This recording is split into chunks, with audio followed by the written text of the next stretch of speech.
The evening began like any other installment of Bill Maher's late-night show, a stage bathed in warm spotlights, the hum of anticipation in the air as audience members clutched their complimentary drinks, whispering excitedly about the guest of the night. Denzel Washington, a titan of Hollywood, respected not only for his legendary performances but also for his eloquence, integrity, and deep thoughtfulness, had agreed to join Bill for what was advertised as a spirited, thoughtful conversation.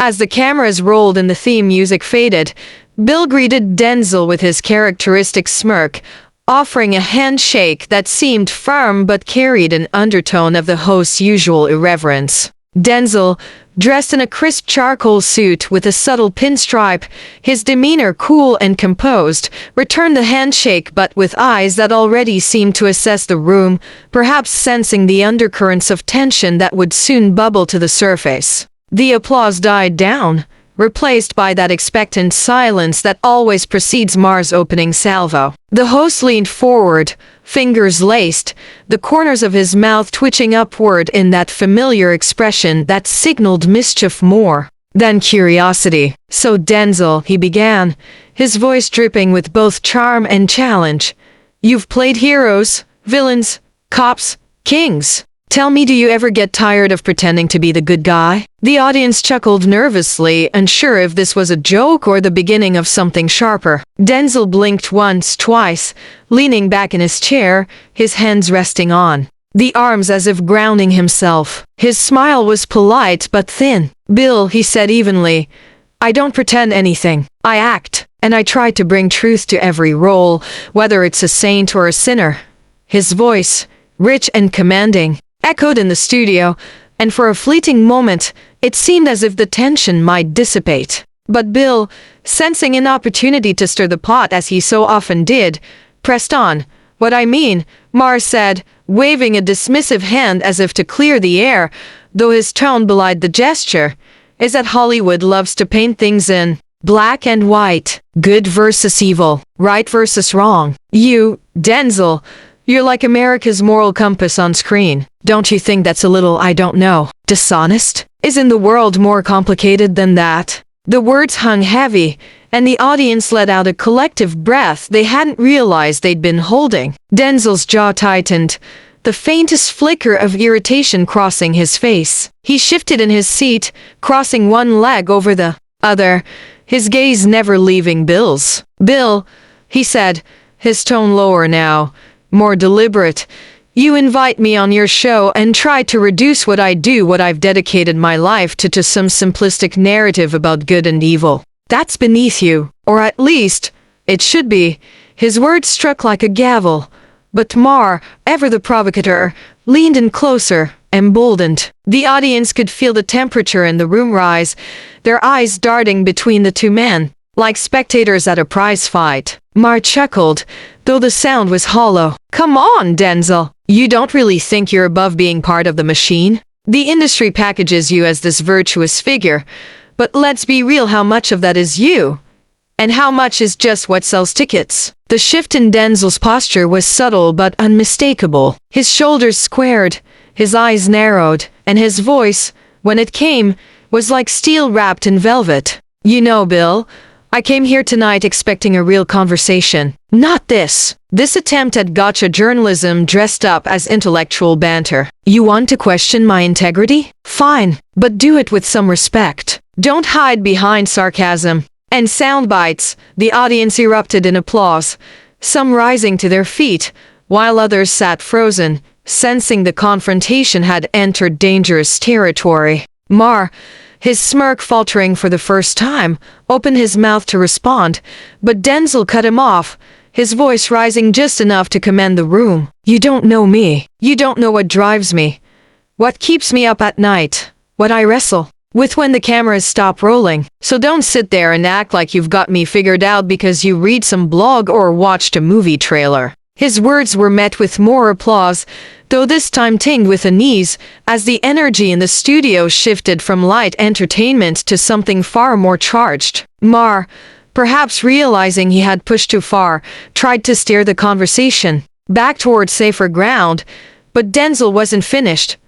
You think because you've got a platform, because people tune in to hear you talk, that gives you the right to tear down what other people build, to question their motives, their values, without ever looking in the mirror. His voice cracked like a whip, each syllable landing with precision. Maher raised his hands in mock surrender, but the damage was done. The tension was no longer simmering beneath the surface. It was palpable, electric, filling every corner of the studio. Denzel stood slowly, deliberately, his stature commanding as he towered over Maher's desk. "I don't need to sit here and justify myself to you, or to anyone," he said, his voice now a calm storm. "You invited me here. I showed up, in good faith, and you chose to squander that. So I'm going to do what I should have done." The moment this conversation went off the rails, without waiting for a response, Denzel turned, his movements graceful yet firm, and began walking toward the edge of the stage. The audience, stunned into silence,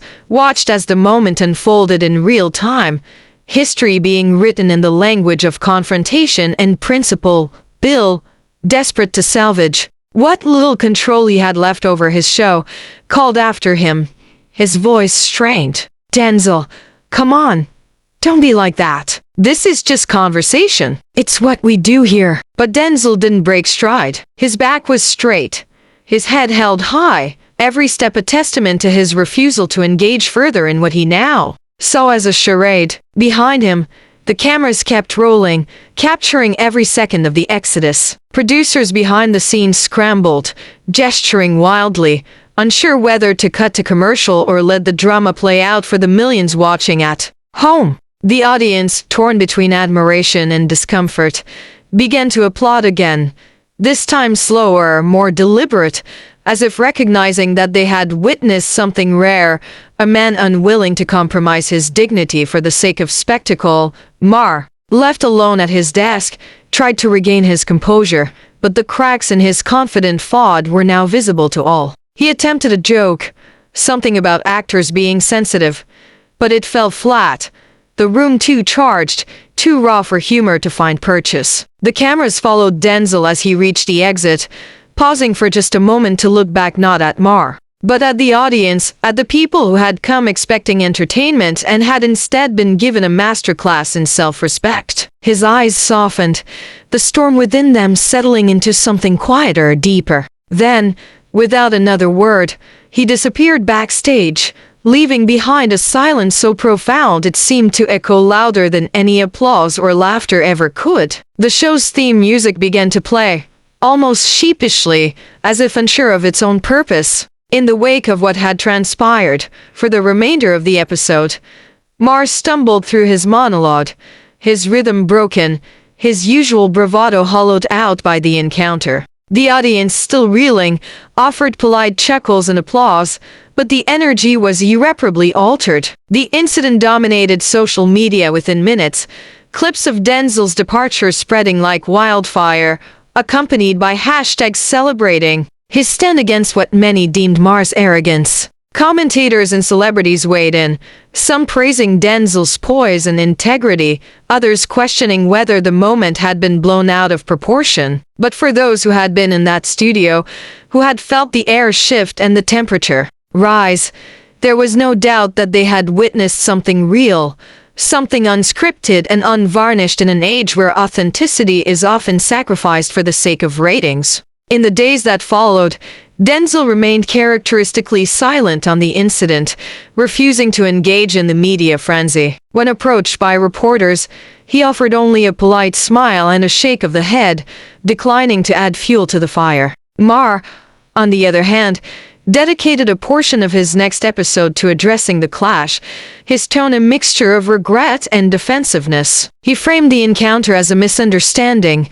an unfortunate escalation born from two passionate people, unwilling to yield. But viewers, having seen the footage, drew their own conclusions, and the debate raged on across talk shows, podcasts, and news outlets, each offering their own spin on what had transpired. For many, Denzel's walkout became emblematic of a broader conversation about respect, boundaries, and the responsibilities that come with holding a microphone or a megaphone in the public square. And yet, as the news cycle inevitably moved on, and the world's attention shifted to other scandals, controversies, and spectacles. The image of Denzel Washington rising from his chair, standing tall in the face of provocation, lingered. It became more than a viral moment. It became a symbol, a reminder that integrity is not something to be bartered or diminished, no matter how bright the spotlight or how loud the applause. In quiet corners of the internet,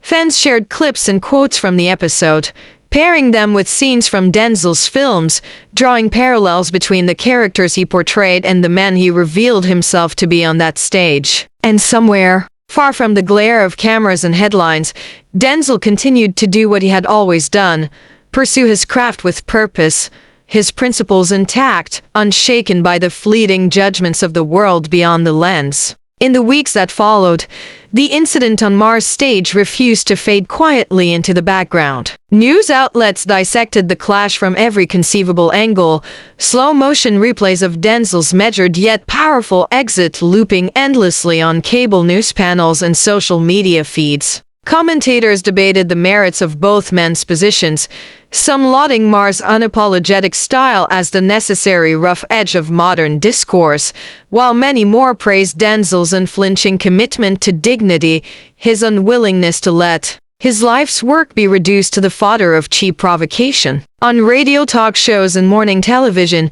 guests ranging from cultural critics to fellow actors weighed in, offering interpretations, theories, and sometimes thinly veiled attempts to ride the coattails of a viral moment. But Denzel himself remained silent, his refusal to participate in the media circus only adding to his mystique. When he did appear in public at a charity gala, at a film premiere, at a small-town community event far from Hollywood's glare, he greeted fans with his usual warmth, his smile genuine but restrained, his eyes betraying a man who had weathered storms and emerged stronger for it. Reporters continued to shout questions about the Maher clash, but he offered nothing beyond a polite nod or a raised hand, his silence speaking louder than any statement ever could. Meanwhile, Maher, though visibly chastened on his next broadcast, couldn't help but return to the incident in his monologues and interviews, his attempts at humor landing with varying degrees of success. He painted himself alternately as the misunderstood comic and the victim of oversensitivity, but each new quip seemed only to deepen the chasm between him and an audience that had witnessed the rawness of that moment and drawn their own conclusions. Behind closed doors, network executives held meetings, poring over ratings data that showed an undeniable spike during and immediately after the confrontation. Producers debated whether to lean into the controversy, to court future guests who might generate similarly combustible moments, or to pull back, wary of alienating the very talent they relied upon to keep the show vibrant and relevant. Sponsors, too, weighed in, some thrilled by the surge in viewership, others quietly expressing discomfort at the optics of the exchange and what it said about the cultural climate. And in the homes of millions who had watched that night, conversations unfolded at kitchen tables, in break rooms, and over text threads. Conversations about respect, about the fine line between challenging questions and veiled insults, about what it means to stand firm in one's values in a world increasingly driven by spectacle. Denzel's stance resonated deeply with many who saw in him a reflection of their own struggles to maintain composure and integrity when confronted with cynicism or disrespect. His exit was replayed not just as a dramatic television moment, but as a small act of resistance, a reminder that not all provocations warrant engagement, that sometimes the most powerful statement is to simply walk away. As weeks turned into months, the clash began to take on the contours of modern legend. Fan-made tributes appeared online, montages blending clips from Denzel's films with footage from the fateful episode, set to stirring orchestral scores or defiant hip-hop anthems. Think pieces flooded cultural journals and blogs, parsing every word, every glance, every pause in the conversation that had spiraled into confrontation. University classrooms and debate clubs used the exchange as a case study, examining the dynamics of power, respect, and performance in media. Yet through it all, Denzel remained above the fray, his focus squarely on his craft, on the philanthropic efforts he rarely publicized but pursued with the same quiet passion that had guided his career. On set, colleagues spoke of his unshakable professionalism, his generosity of spirit, and his refusal to let the incident define him or distract from the work at hand. Meanwhile, Maher's show continued, but the specter of that night lingered. Guests appeared more guarded, the easy banter of old replaced by a subtle caution, as if all were aware of how quickly conversation could turn combustible. Maher himself oscillated between defiance and reflection, his humor at times sharper, at times more subdued, the incident having left a mark, whether he acknowledged it or not, in the quieter corners of Hollywood, where deals are made over coffee and careers can turn on a single choice. The clash became a cautionary tale. Publicists briefed their clients with renewed vigor on how to handle tricky interviews, how to deflect without igniting, how to assert boundaries without appearing combative. Denzel's walkout was cited as both a model of grace under fire and a reminder of the cost of standing firm. Directors and producers who had worked with him shared stories of his integrity, his unwavering commitment to truth both on and off the screen, and how that night had simply laid bare what they had long known, that Denzel Washington was, and always had been, a man unwilling to compromise his values for applause or approval. And in living rooms across the country, viewers who had once seen Maher as the champion of unfiltered conversation began to question whether his style, once considered refreshingly candid, had crossed the line into something mean-spirited, something corrosive to genuine dialogue. As the dust settled, Denzel finally addressed the incident, but not in the way the world had expected. Rather than issuing a formal statement or sitting for a tell-all interview, he spoke briefly during a commencement address at a small university, his words seemingly aimed not just at the graduates before him, but at anyone who had followed the drama of that night. "There will be moments," he said, his voice steady, his gaze sweeping across the sea of young faces, "when you are tested not by grand challenges, but by small provocations that tempt you to betray your better self. In those moments, remember who you are. Remember what you stand for. And if the only way to hold on to your dignity is to walk away, then walk tall." The audience erupted in applause, many unaware of the subtext, but those who knew, who had seen, understood the weight of his words. The clip of his speech went viral, hailed as the perfect coda to an episode that had, for better or worse, become part of the cultural fabric. And so, life moved on, as it always does. But in the annals of live television, in the collective memory of audiences who had tuned in expecting entertainment and received a lesson in principle instead, that night endured. It served as a reminder of the power of words, of the fine line between conversation and confrontation, and of the enduring strength of a man who chose grace over spectacle. Denzel Washington continued to build his legacy not with dramatic exits or public spats, but with the quiet, steady pursuit of excellence that had defined him from the start. And Maher, for all his bravado, found himself humbled at least for a time by the realization that not all battles are worth picking, and not every guest is willing to play along for the sake of a punchline. In the end, it was not the clash itself, but the way it was handled, the composure, the resolve, the refusal to be drawn into petty squabbles that cemented Denzel's place not just as a giant of the silver screen, but as a figure of rare dignity in an age hungry for authenticity.